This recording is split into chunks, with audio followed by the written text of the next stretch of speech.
وَلْتَكُنْ مِنْكُمْ أُمَّةٌ يَدْعُونَ إِلَى الْخَيْرِ وَيَأْمُرُونَ بِالْمَعْرُوفِ وَيَنْهَوْنَ عَنِ الْمُنْكَرِ وَأُولَئِكَ هُمُ الْمُفْلِحُونَ. Zat yang maha mulia ini adalah Allah subhanahu wa ta'ala. Dia telah menggantungkan segala nikmat yang kita butuhkan untuk roda kehidupan di muka bumi ini dengan memuji namanya Alhamdulillah. Maka sangat wajar kalau kita sering mengucapkan kalimat yang mulia ini. Jadi kita banyakkan salam hormat kita kepada manusia terbaik, manusia yang telah membawa hukum halal haram, perintah dan larangan Sang Pencipta kepada kita. Manusia terbaik ini telah diberikan salam hormat pula oleh Sang Pencipta dan ditutup risalah kerasulan dan kenabian dengan diutusnya. Juga dia dinobatkan menjadi pimpinan anak Adam pada hari kiamat, orang yang pertama mengetuk pintu surga dan masuk ke dalamnya. Maka sangat wajar kalau kita selalu mengucapkan salawat dan taslim kepada Nabi besar Muhammad sallallahu alaihi wasallam. Tentu di pembukaannya saya mengucapkan jazakumullah khair kepada panitia dan juga teman-teman yang sudah hadir. Mudah-mudahan ini dicatat oleh Allah subhanahu wa ta'ala sebagai tambahan amal kita pada hari kiamat. Dan semoga saja sebagaimana Allah satukan kita di majelis ilmu sekarang ini, di salah satu rumahnya di muka bumi, maka juga Allah akan satukan kita di surga Firdaus yang tanpa hisab. Tema kita malam ini teman-teman sekalian, iya, inilah aku sekarang. Judul ini sebenarnya tulisan buku yang sedang saya susun dan insya Allah dalam waktu dekat juga akan terbit.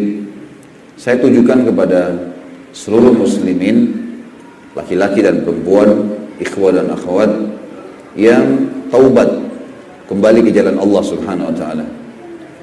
Banyak orang tidak sadar kalau sebenarnya kesalahan itu tidak bisa luput dari kehidupan seseorang. Kita manusia, pasti punya salah.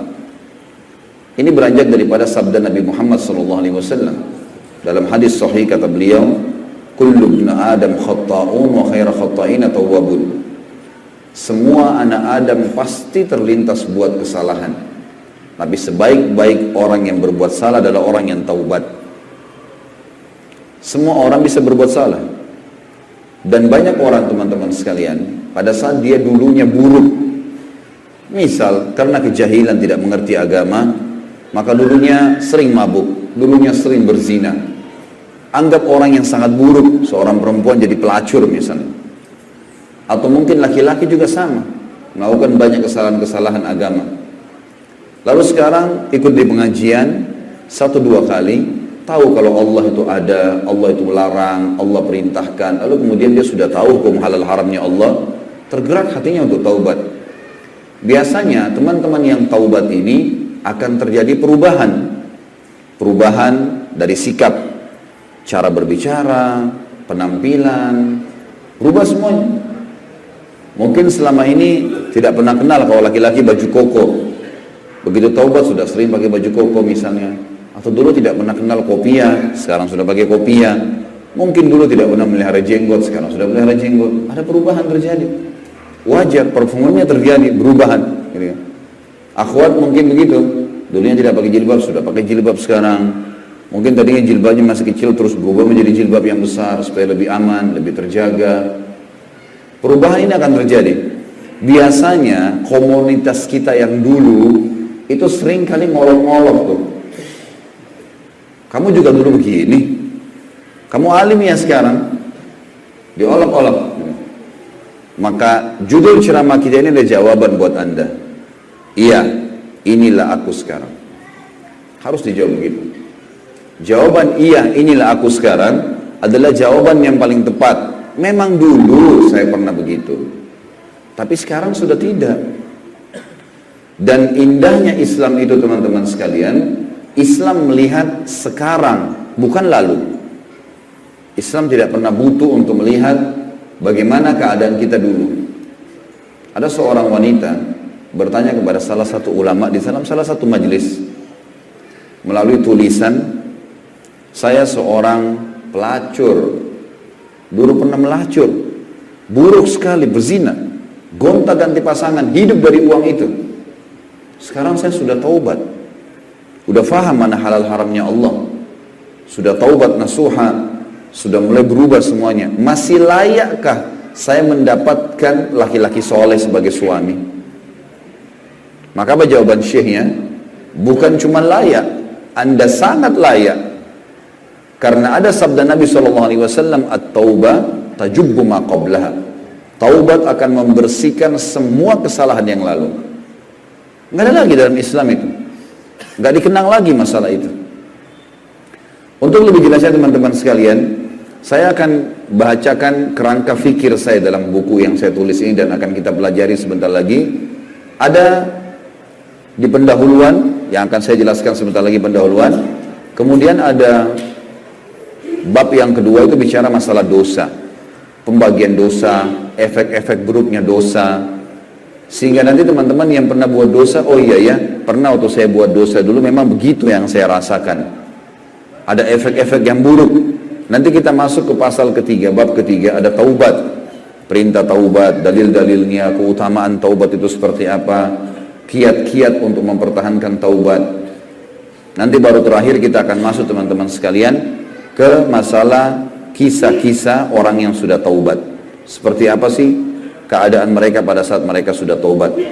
Maka insya Allah mudah-mudahan harapan kita adalah pada saat selesai membahas ini, teman-teman yang sudah tahu sekarang agama, sudah mulai berubah, mereka tidak perlu malu lagi dengan performanya, dengan keadaannya, walaupun ya, teman-temannya atau siapapun mengolok-olok dia.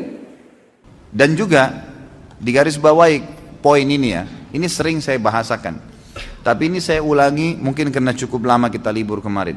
Ikhwani, orang berbuat amal saleh itu ada kenikmatannya. Orang buat dosa ada kenikmatannya. Tapi dua kenikmatan ini mustahil bersatu, nggak bisa. Antum kalau merasakan nikmatnya ibadah, dan itu dengan cara ibadah itu tanda kutip harus dipaksakan, nggak bisa nggak. Kalau antum tidak paksakan sholat malam, mulai nanti malam bunyiin jam beker, atur sejadahnya, bubuhi minyak wangi, paksain diri bangun, mustahil. Sampai mati antum tidak akan sholat malam. Karena syaitan nggak mau kita ibadah, harus dipaksakan tuh. Kalau kita tidak paksakan, jalan ke rak buku kita di rumah yang kita taruh Al-Quran, paksakan jalan ke sana, ngambil Qurannya, paksakan baca selembar sehari, tidak bakal dibaca sampai kita meninggal. Mungkin sampai anak cucu kita juga tidak sentuh Quran itu. Mereka cuma mengenang, oh itu Quran nenek dan kakek saya. Nggak bisa kalau nggak dipaksain. Ibadah yang dipaksakan, Allah gunakan kata-kata paksa dalam Al-Quran ini ya, tanda kutip bahasa saya ini ya. Allah SWT mengatakan, a'udzubillahi minasyaitonirrajim, walladzina jahadu fina lanahdihannahum subulana. Orang yang memaksakan diri ke jalan kami akan pandu menuju ke jalan-jalan kami. Kalau kita biasakan paksakan diri, sesuatu yang dipaksakan di awalnya itu nanti akan menjadi sebuah kebiasaan. Kalau dia kebaikan maka akan baik tuh. Kita kalau biasakan diri puasa Senin Kamis atau biasakan diri untuk azan langsung ke masjid, coba biarin bergulir tuh. Nanti kalau sudah menjadi sebuah kebiasaan, kita nggak enak lagi kalau nggak kerjain gitu. Karena kenikmatannya sudah muncul. Kalau ada orang yang setiap azan ke masjid, sebulan aja misalnya dijaga sama dia, nanti gak enak tuh, sekali aja terlambat satu rakaat masbuk, apalagi kalau ketinggalan sholat berjamaah, itu luar biasa penyesalannya, seperti sebuah gunung yang berat. Dari ini yang kata Nabi SAW, orang mukmin kalau berbuat dosa kecil, pelanggaran kecil sebenarnya, seperti gunung yang besar di atas punggungnya, berat rasanya, menyesal kenapa ya gitu. Sementara orang munafik kalau berbuat dosa besar, dianggap seperti lalat yang hinggap di hidungnya dan dia usir seperti ini. Kecil bagi dia. Nah kenikmatan ibadah itu akan ada dengan cara antum harus paksain ibadah tuh, nggak bisa. Ikhwani, berhenti membuka peluang buat syaitan, jin dan manusia yang terus membisikkan, nantilah, gampanglah, kamu alim ya, berubah ya, sok alim, dan segala macam istilah. Habis sudah masalahnya itu. Saatnya kita hijrah. Sampai kapan kita mau dengar setan-setan nih semuanya? Jangan sampai nanti ajal mati baru antum nyesal. Penyesalan di belakang loh. Kalau antum meninggal dalam kondisi ada sholat yang ketinggalan, luar biasa nyesalnya itu. Kalau kita meninggal dalam kondisi tabungan kita penuh, nggak sempat disodakain, pastikan demi Allah antum akan nyesal. Kenapa dulu saya nggak bangun masjid ya? Kenapa dulu saya nggak begini ya? Kenapa dulu saya nggak begitu ya? Terus itu, gitu kan? Kenikmatan ibadah ada, kenikmatan maksiat juga ada. Kenikmatan maksiat ini, kalau orang maksimal di situ atau orang maksimal di sini ya. Kalau ada orang ibadah, dia maksimal, betul-betul ditinggalin dosa sama dia. Orang yang pakai jilbab, akhwat kita yang pakai jilbab rapi, dia sudah komitmen jaga itu. Sama tadi dengan misalnya laki-laki kalau jaga sholat di masjid. Luar biasa, dia tidak mau ada orang lain lihat sehelai rambutnya pun kecuali mahramnya. Satu waktu ada orang nyelonong masuk ke rumahnya. Pas nyelonong masuk ke rumahnya, lihat rambutnya. Apa yang terjadi? Pasti ukhti itu menyesal. Luar biasa terbebani, kenapa nih rambut saya kelihatan? Karena dia sudah merasakan pakai jilbab itu sudah dipaksakan sama dia, tanda kutip, sehingga menjadi sebuah kebiasaan dan sudah ada kenikmatan. Karena dibiasakan jadi ada kenikmatannya, gitu kan? Nah, kenikmatan ini, kenikmatan ibadah ini akan menghilangkan kenikmatannya dosa. Lawan tutup aurat, buka aurat. Orang yang sudah biasa tutup aurat, dia rasa nggak enak lagi orang buka aurat. Orang yang biasa sholat, hilang kenikmatan meninggalkan sholat karena lawannya sholat pahala. Ini meninggalkan sholat dosa, gitu kan? Orang yang tarik kepada semua ibadah nih, orang yang biasa gemar bersedekah bantu orang, nanti dia nggak enak, lawannya itu pelit yang akan kita bahas malam ini. Itu berat, dia jadi tidak mau tuh, tidak ada kenikmatannya lagi. Dia kalau punya sesuatu, siapa lagi nih yang mau dikasih ini, dikeluarkan, gitu kan? Seperti itu. Dosa dari sisi lain juga punya kenikmatan. Dosa punya kenikmatan. Orang kalau sudah membiasakan diri dalam kemaksiatan, misal perempuan tidak tutup aurat, dia pakai celana pendek, pakai celana ketat, bajunya luar biasa terbuka, gitu kan? Kenikmatan dia jadikan sebagai kebiasaan, muncul kenikmatannya itu. Makanya semua yang dibeli pakaian pendek semua. Kenikmatan ibadah lawannya tutup aurat itu hilang dari dia, mustahil dia mau tutup auratnya, gitu kan? Karena dia sudah merasakan kenikmatannya maksiat nih, gitu.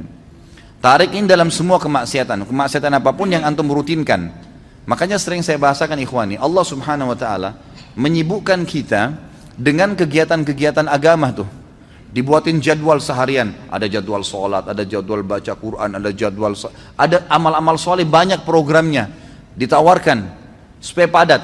Syaitan untuk membuat agar program-program ibadah ini terganggu, dibuatin program juga sama dia, program-program kemaksiatan. Kalau antum sudah dikena dengan satu dosa, misal nonton gosip jam 8 pagi, contoh, syaitan hiasin tuh supaya jadi indah dan menjadi kebiasaan antum. Setiap jam 8 nggak enak kalau nggak nonton misalnya. Jadi sebuah kenikmatan, ya kan? Maka antum tidak akan mau diganggu jam itu, kegiatan apapun, mau baca Quran, mau mengaji, mau apa, pokoknya harus saya nonton ini, gitu kan? Dibuat kenikmatan. Kalau kenikmatannya sudah muncul, maka kenikmatan ibadah tidak ada.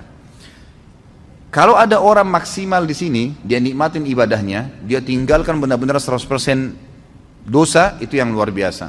Itu yang kita harapkan.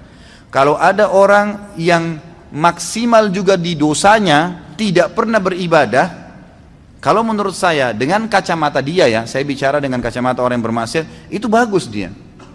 Kenapa dia bagus? Karena dia maksimal menikmatin tuh. Kalau ada orang yang tengah-tengah, nah ini yang paling banyak nih. Mudah-mudahan di sini tidak ada. Di tengah-tengah, dia mau ibadah, tapi juga disisipin untuk maksiat. Orang yang seperti ini ikhwani, tidak merasakan maksimal nikmatnya ibadah. Biar antum mau tutup mata, mau baca ayat 1 jam, tidak khusyuk-khusyuk, karena masih ada dosanya. Kalau berimbang dua-duanya, ini nggak ada kenikmatannya, ini juga nggak ada kenikmatannya. Jadi nggak nikmat ibadah, nggak nikmat maksiat, gitu kan? Kalau ada orang misalnya mabuk, dia anggap bolehlah kumpul-kumpul sama teman, minum. Tapi dia juga jaga 5 waktu sholat. Kira-kira pada saat dia mabuk jam 2, jam 3 malam, dia pikirin sholat subuh, terganggu nggak? Lagi mabuk, aduh sebentar mau subuh nih. Nggak nikmat tuh mabuknya. Ya nggak maksimal. Karena dia masih terbebani dengan sholat subuh. Jadi kalau ada orang mabuk sekalian, dia nggak pikir sholat, itu maksimal dia. Dia nikmatin, tapi ingat ujungnya neraka, bukan saya sarankan ya. Ujungnya neraka nih. Tapi saya coba datangkan ikhwani, supaya antum keluar dari poin yang ini nih. Ada orang di sini, jadi dia masih membuka diri untuk kemaksiatan, sehingga ibadahnya nggak pernah bisa khusyuk, karena dia masih buka pintu ini. Jadi nggak bisa. Di sini nggak nikmat, di sini nggak nikmat. Dia kalau berbuat ibadah, kemudian dia juga masih buat maksiat, nanti dia pada saat sudah pelihara jenggot, sudah mulai hadir pengajian, sudah mulai jaga sholat, tapi masih pacaran misalnya. Dia jalan, kalau dia jalan dengan pacarnya itu, pasti dia diikuti dengan ketakutan-ketakutan. Takut dilihat, takut nanti ada yang tahu nih teman pengajian, takut begini, nggak maksimal tuh. Coba kalau dia nggak ada beban, memang dasarnya rusak, mau telanjang di jalan, mau pergi kemana-mana sama dia nggak ada beban, nggak peduli, gitu kan? Memang ahli neraka sudah, ya sudah. Dia sudah nggak ada malunya, kata Nabi SAW, kalau kau tidak malu, buat apa yang kau inginkan? Nah ini dia rasakan maksimal di situ, tapi ujung-ujungnya konsekuensi ada, dosa dan masuk neraka, gitu kan? Jadi antum tidak ada opsi. Menjadi orang yang mukmin memang sejati. Nggak ada lagi peluang untuk maksiat, udah habis ceritanya tuh. Bisikan-bisikan setan untuk gini, untuk gitu, negosiasi supaya masih mau ngurangin kehusuan pahala, ngurangin sedekahnya. Buka dompet 50.000, 10.000 sama 5.000. Pas antum buka niat mau sedekah buat orang fakir miskin. Begitu antum buka setan bisikin 5.000 aja. Ya. Dia ambil 5.000 kasih. Enggak, a'udzubillahi minasyaitonirrajim. Makin besar jaring yang kita lempar, makin besar ikan yang didapat. Bagaimana caranya orang mau dapat ikan paus pakai cantolan yang kecil? Jebol lah. Untuk nangkap ikan teri dipakai untuk panggil ikan paus, nggak bisa. Pakai kapal tanker. Tuh dapat ikan paus tuh besar. Ngasih 1.000 rupiah minta sama Allah kesehatan, kekuatan, keturunan, selamat dari neraka, masuk surga, jodoh yang baik. Wah, luar biasa. Gimana caranya? Padahal kalau dia belikan atasannya hadiah, dibungkus kemasan bagus macam-macam. Kita kalau kasih fakir miskin ikhwani, itu kita bukan kasih dia sebenarnya, kita seperti memberikan hadiah kepada Allah itu. Makanya para ulama mengatakan, Urwah Ibn Zubair rahimahullah, seorang ulama tabi'in yang masyhur, beliau mengatakan, jangan kalian menganggap sama sekali sedekah yang kalian keluarkan itu bentuk sedekah, itu hadiah yang kalian berikan kepada Allah. Maka malulah seseorang di antara kita kalau memberikan kepada Allah lebih sederhana dari apa yang dia berikan kepada orang yang dia hormati dari manusia.